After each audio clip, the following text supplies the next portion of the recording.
knew Karim was going to make this film. I saw his first film, Invisible Life, here in Cannes, and then went back and saw his previous films. This film about Catherine Parr, who when I was sent the script and looked into and did research about her, I was pretty amazed about what this character was and why I, sad that I didn't know more about her.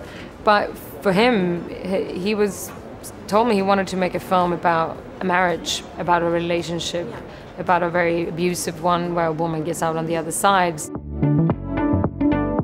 I kind of knew her name and I knew her to be the sixth wife. I kind of felt a bit embarrassed when I had the feeling, but then it turned out that most other people, had the same one, and that was that you knew the least out of all the wives because she survived. And that just shows the reality throughout history that kind of, yes, women have been very much like forgotten.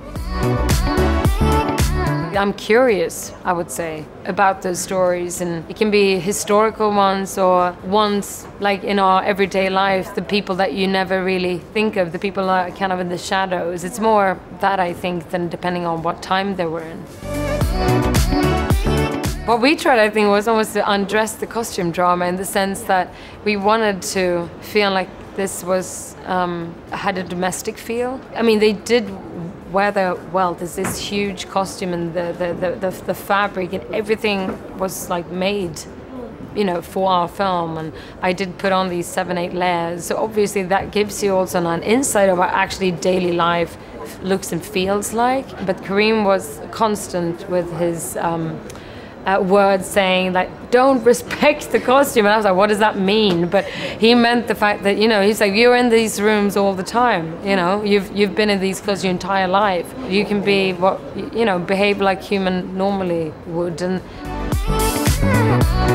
I worked with him on my first English-speaking film about 12 years ago, and already then we didn't have many scenes together, but I saw what an incredibly hard-working actor he is and how collaborative and generous he is with the people around him. I came on this film and he had already been involved, I think, for a few months, and he had done an incredible amount of research. It was amazing to see, but he really embodied this character.